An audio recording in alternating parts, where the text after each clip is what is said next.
আসসালামু আলাইকুম সকল দর্শক শ্রোতাকে আমন্ত্রণ জানিয়ে শুরু করছি চ্যানেল আই সংবাদ। সংবাদ স্টুডিওতে আপনাদের সাথে আছি মোহাম্মদ রাইহান। বিস্তারিত সংবাদের শুরুতেই জানিয়ে দিচ্ছি ফ্রেশ আটা ময়দা সুজি। সংবাদ শিরোনামগুলো। ইউক্রেন ইস্যুতে কোনো চুক্তি না হলেও বৈঠকে অগ্রগতি হয়েছে জানালেন ট্রাম্প। যুদ্ধ বন্ধে মূল কারণগুলো নিরসন করতে পুতিনের আহ্বান। রাজধানীর শেওড়াপাড়ায় গৃহবধূর মৃত্যুর ঘটনায় আসামিদের গ্রেফতারে পুলিশের বিরুদ্ধে অবহেলার অভিযোগ। মরদেহ নিয়ে থানায় এসে স্বজনদের বিক্ষোভ। শুভ জন্মাষ্টমী আজ। সাম্প্রদায়িক সম্প্রীতিকে কেউ যেন নষ্ট করতে না পারে সেজন্য সবাইকে সজাগ থাকতে প্রধান উপদেষ্টার আহ্বান। সবুজে সাজাই বাংলাদেশ স্লোগানে কুষ্টিয়ায় প্রকৃতি ও জীবন ক্লাবের বৃক্ষরোপণ ও বিতরণ। বাস্তুতন্ত্র রক্ষার অভিযাত্রা ত্বরান্বিত করবে বিশিষ্টজনদের প্রত্যাশা। এবং আধুনিক যন্ত্রের আগ্রাসনে বিলুপ্তির পথে ঐতিহ্যের ঘানি। প্রায় হারাতে বসা এ পেশা টিকিয়ে রাখার চেষ্টায় সাভারের নামা বাজারের কয়েক ব্যবসায়ী।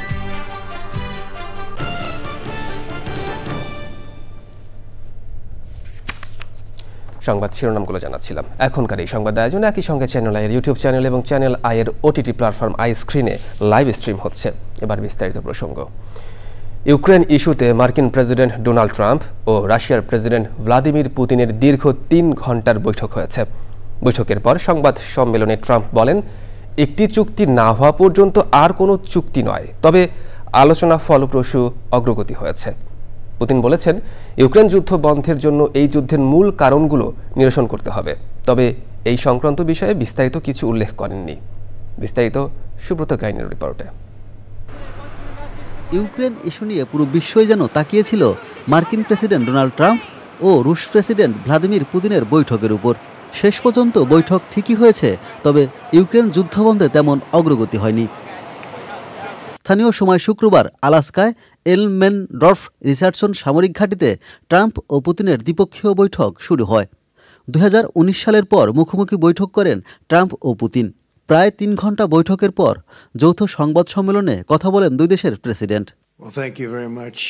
মার্কিন প্রেসিডেন্ট ট্রাম্প বলেন, ইউক্রেন ইস্যুতে এখনও মতবিরোধের কিছু বিষয় রয়েছে এবং একটি চুক্তি না হওয়া পর্যন্ত আর কোনো চুক্তি হবে না। তিনি বলেন, অনেক বিষয়ে একমত হয়েছি, কিন্তু কয়েকটি এখনো রয়ে গেছে। ট্রাম্প আরও বলেন, পরবর্তী আলোচনার জন্য ইউক্রেনের প্রেসিডেন্ট ভলোদিমির জেলেনস্কি ও নেটো সদস্যদের ডাকা হবে, কেননা যুদ্ধবিরতি তাদের উপরও নির্ভর করে।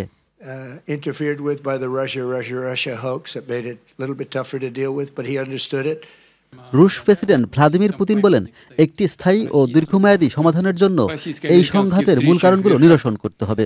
কিন্তু মূল কারণগুলো বলতে কি বোঝাচ্ছেন সে বিষয়ে বিস্তারিত জানাননি। তবে পরবর্তী বৈঠক মস্কোতে হবে উল্লেখ করে তিনি ট্রাম্পকে স্বাগত জানান।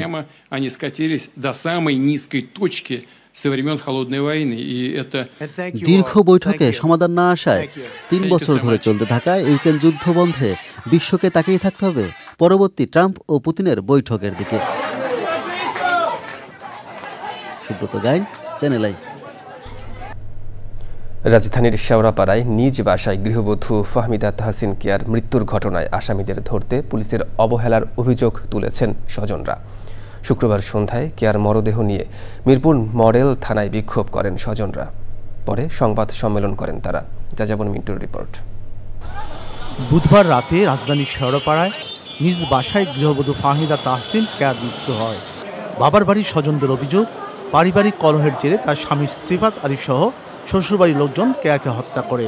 হত্যাকারীদের ধরতে পুলিশের দৃশ্যমান কোনো অগ্রগতি না থাকায় শুক্রবার সন্ধ্যায় কেয়ার মরদেহ নিয়ে মিরপুর মডেল থানার সামনে বিক্ষোভ করেন কেয়ার বাবা মা সহ অন্য আত্মীয় স্বজন। আমরা আমার মেয়ের হত্যাকাণ্ডের বিচার চাই।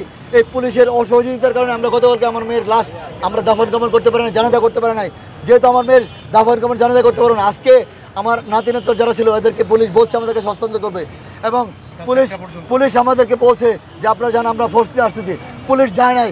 আমরা ওই বাসায় গেছি, আমরা গাড়ি নিয়ে বেরিয়েছি, ওই বাসা থেকে বলছে আপনারা যান, আমরা পিছনে গাড়িতে বাচ্চাদেরকে আসতেছি, এরা আসে না।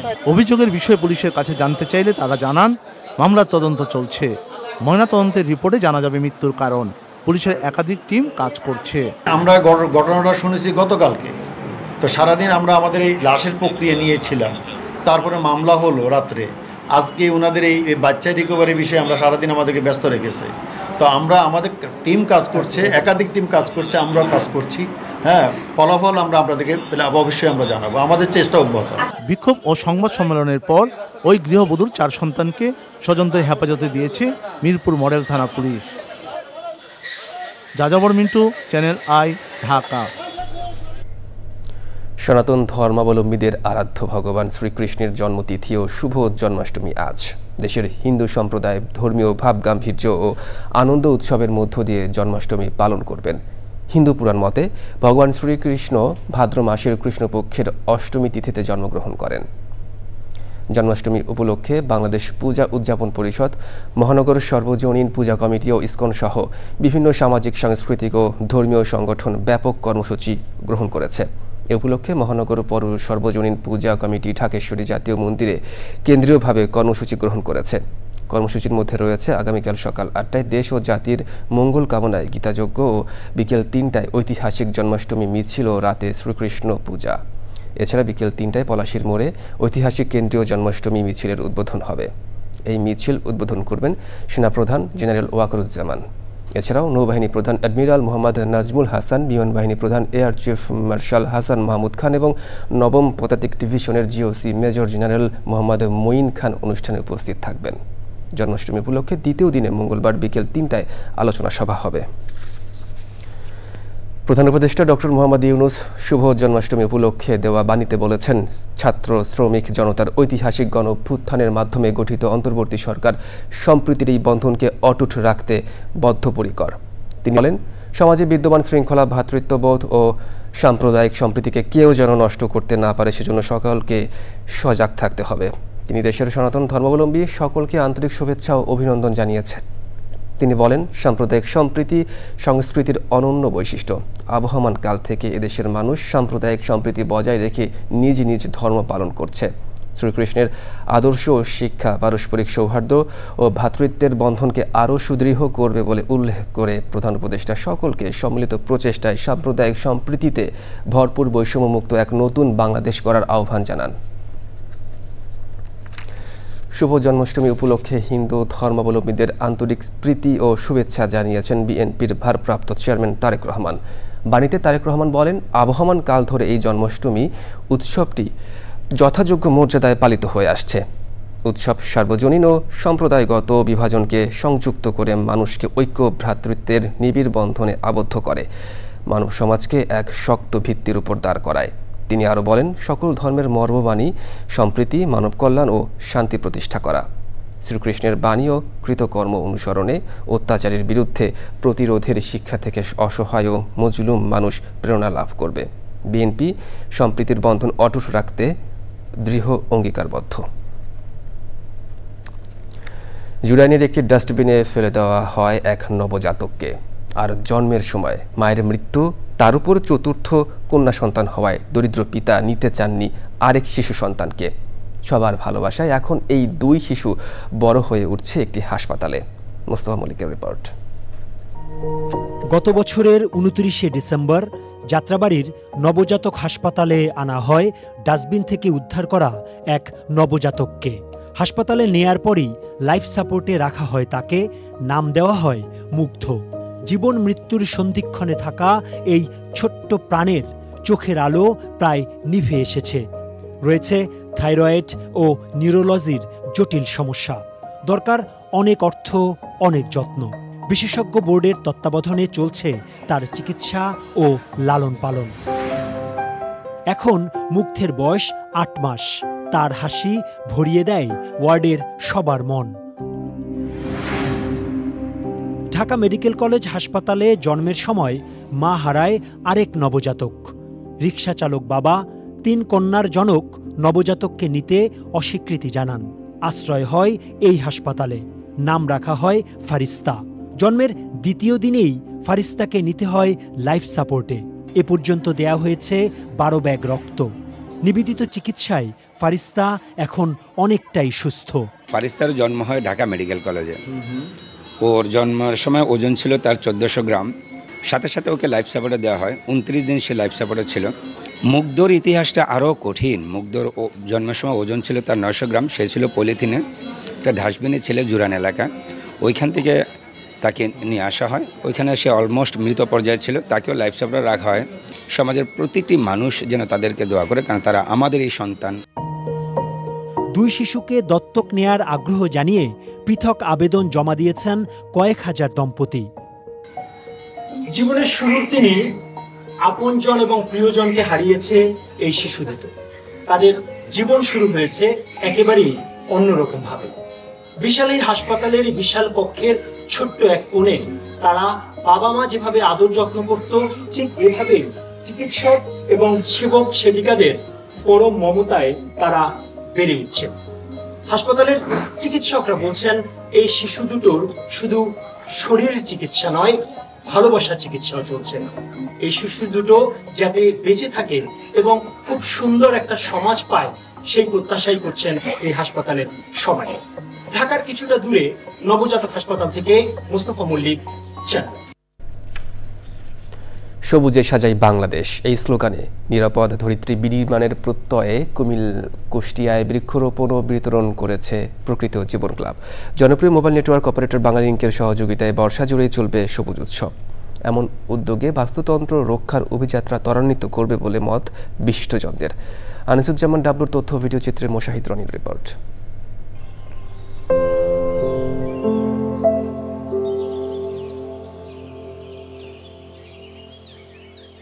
নির্বিচার প্রকৃতি ধ্বংস, দূষণ আর চলমান বৈশ্বিক উষ্ণতা নিরসনে সব মহলেই যখন সবুজের বন্দনা, তখন প্রকৃতি ও জীবন ক্লাবের দেশব্যাপী বৃক্ষরোপণ ও বিতরণ।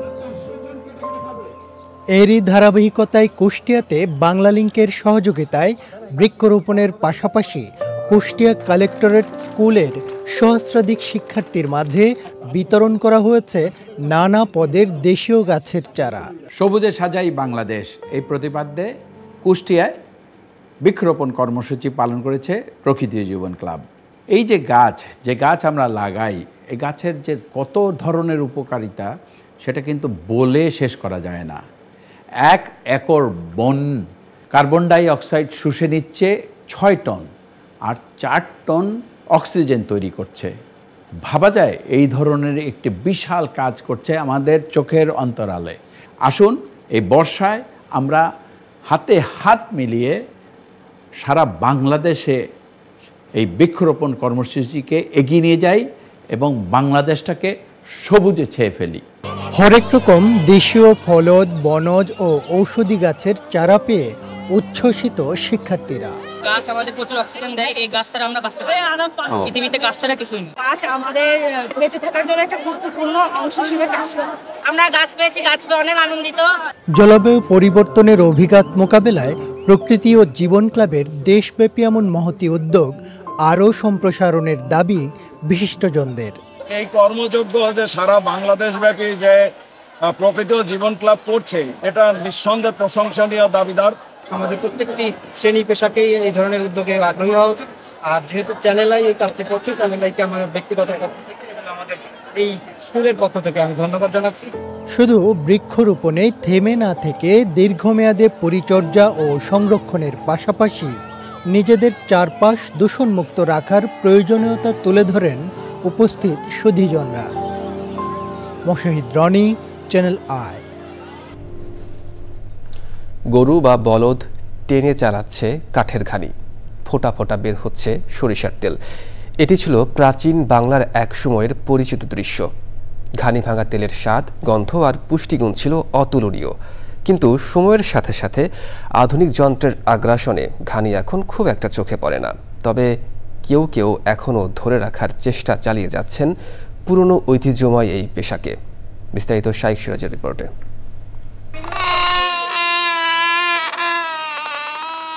সাভারের নামাবাজারের লালমিয়া এখনও টিকিয়ে রেখেছেন তার পৈতৃক পেশা। চোখ বাঁধা গরু ঘানি টানছে, ফোটায় ফোটায় জমছে ঘানি ভাঙা সরিষার তেল। নানাই করে গেছে। আচ্ছা, এই আমরা এটা অতিষ্ঠ ধরে রয়েছি। কত বছর হবে অনুমানিক? 80-85। আর আপনি এখানে কাজ করতেছেন কত বছর? এখানে কাজ করছি 25 বছর। প্রায় হারাতে বসা ঐতিহ্যের এই পেশা এখনও টিকিয়ে রাখার চেষ্টা চালিয়ে যাচ্ছেন নামাবাজারের আরও কয়েকজন। টেকনোলজির যুগে, এই যুগে এই ঘানিকে কতদিন ধরে রাখবেন এই ঐতিহ্যকে? এখন স্যার মানুষ যদি এটারে গ্রহণ করে, যতদিন খাবে আমরা ততদিন চেষ্টা করবো রাখতে। গরুটা না চললেও একটা রেখে দিতে পারি। পাশের দোকানই চলছে মেশিনের ঘানি। গরুতে টানা ঘানির তেলের ওটা 280 টাকা। 280। আর আপনারটা 190। গরু টানা ঘানিতে ঘন্টার পর ঘন্টা শ্রম দিয়ে যে তেল তৈরি হয় তার দাম মেশিনের তৈরি তেলের চেয়েও মাত্র 100 টাকা বেশি। কিন্তু এখানে সময় আর শ্রমের বিনিয়োগ বহুগুণ। প্রত্যেক দিন একটা ঘানিতে 50 টাকা থাকবে। তাতে আমার প্রত্যেক দিন একটা ঘানিতে যদি 8টা ঘানি হয়, তাতে আমার 400 টাকা থাকবে। আমার 5 টাকা আছে 2000 টাকা থাকবে। বিশ্বের অনেক দেশেই তাদের ঐতিহ্য রক্ষায় বিশেষ ব্যবস্থা নিচ্ছে, অথচ আমাদের দেশে এই পেশার মানুষগুলো হারিয়ে যাচ্ছে সহায়তার অভাবে। শস্যের দানা থেকে বিন্দু বিন্দু করে সোনালি তেল, এর পেছনের উৎপাদনের যে শ্রম, তা সোনার মতোই দামি। বিশ্ব দরবারে এই ঐতিহ্যগুলো তুলে ধরা খুব প্রয়োজন। এতে মিলবে মূল্য সংযোজন, একইভাবে টিকবে আমাদের ঐতিহ্য। সাভারের নামাবাজার থেকে শাইখ সিরাজ, চ্যানেল। দর্শক, এ নিয়ে বিস্তারিত প্রতিবেদন দেখুন আজ রাত 9টার সংবাদের পর হৃদয়ে মাটি ও মানুষ অনুষ্ঠানে। খুলনায় বাংলাদেশ কৃষি ব্যাংক রূপসাঘাট শাখায় দরজার তালা ও ভল্ট ভেঙে প্রায় 16 লাখ টাকার ডাকাতি হয়েছে। শুক্রবার রাতে খুলনার রূপসাঘাট এলাকার 3 তলা ভবনের 2য় তলায় কৃষি ব্যাংকের শাখায় এই ঘটনা ঘটে। ব্যাংকের ম্যানেজার কামরুল ইসলাম জানান, বৃহস্পতিবার ব্যাংক বন্ধের পর তিনি বাড়ি চলে যান। পরে শুক্রবার রাতে তিনি জানতে পারেন রাত 10টার দিকে ব্যাংকের তালা ও ভল্টের তালা ভেঙে ডাকাতি হয়েছে। ভল্টের 16 লাখ টাকার একটু বেশি টাকা ছিল। বর্তমানে তারা 1400 টাকা পেয়েছেন বলে জানান। খুলনা জেলা পুলিশের অতিরিক্ত পুলিশ সুপার সাইফুল ইসলাম জানান, বেশ কয়েকটি তালা ভেঙে চোর ব্যাংকের ভেতরে প্রবেশ করেছে, তারপর তালা ভেঙে ভল্টের টাকা চুরি করেছে। এই ঘটনার নিরাপত্তা কর্মী ছিল না বলেও জানান তিনি। চট্টগ্রামে শুক্রবার রাতে পৃথক 2টি জায়গায় অগ্নিকাণ্ডের ঘটনা ঘটেছে।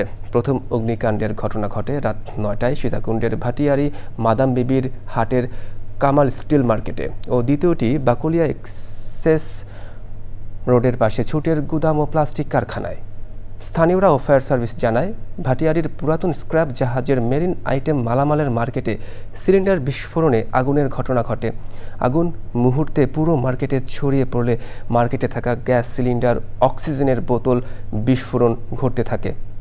সে সময় ঢাকা চট্টগ্রাম মহাসড়কে যানবাহন চলাচল বন্ধ হয়ে পড়ে। পরে ফায়ার সার্ভিসের দীর্ঘ চেষ্টায় আগুন নিয়ন্ত্রণে আনে। বাকলিয়ায় ঝুটের গুদাম ও প্লাস্টিক কারখানায় আগুন পাশের বাড়িতেও ছড়িয়ে পড়ে। পর্যাপ্ত পানি না থাকায় আগুন নেভাতে হিমশিম খেতে হয় ফায়ার সার্ভিসের কর্মীদের। গাজায় অনাহার ও অপুষ্টিতে মৃতের সংখ্যা বাড়ছে। 24 ঘন্টায় আরও 1 শিশুর অনাহারের মৃত্যু হয়েছে।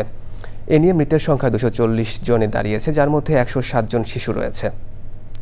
এছাড়া জাতিসংঘের প্রতিবেদনে জানিয়েছে, গাজা শহরের অপুষ্টির হার 21.5% পৌঁছেছে, যার অর্থ প্রায় 5 জন শিশু এখন অপুষ্টিতে ভুগছে।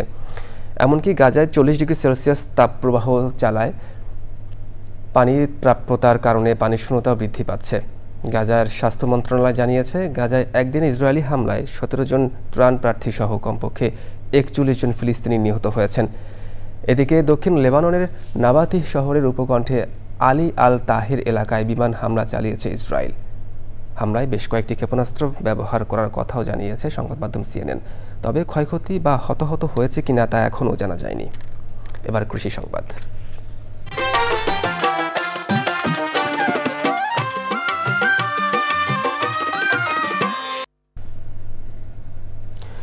উচ্চমূল্যের ফসল আবাদে কৃষি বিভাগের উদ্যোগের ফলে শরীয়তপুরের জাজিরায় দিন দিন বাড়ছে পেঁপের আবাদ।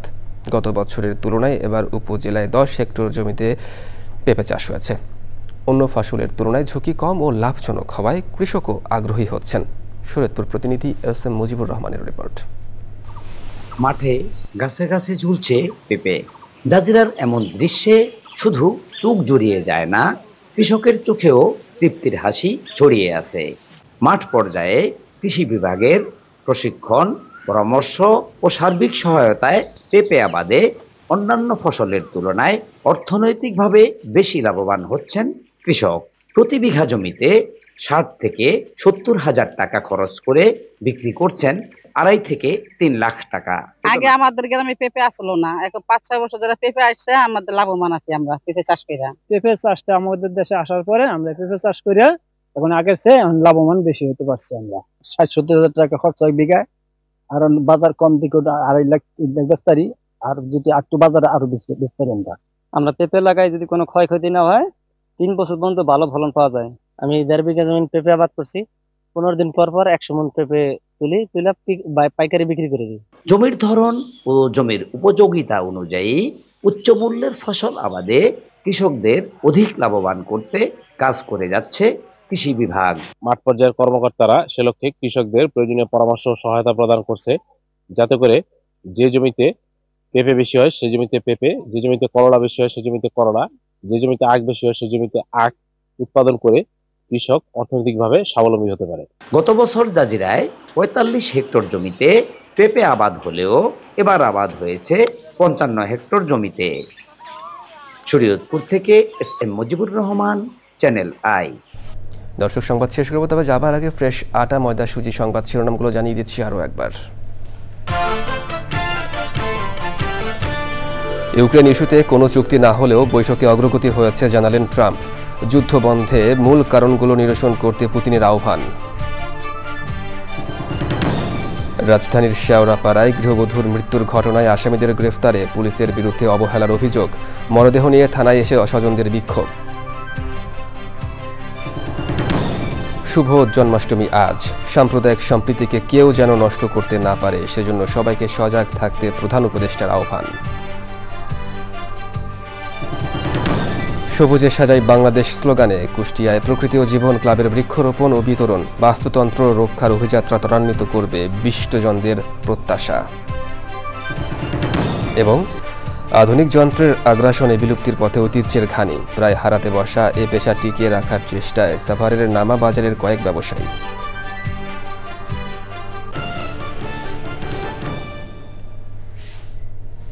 দর্শক, চ্যানেল আইয়ের সর্বশেষ সংবাদ জানতে ভিজিট করুন channelionline.com-এ। যুক্ত থাকুন আমাদের সোশ্যাল মিডিয়ার প্ল্যাটফর্মগুলোর সাথে।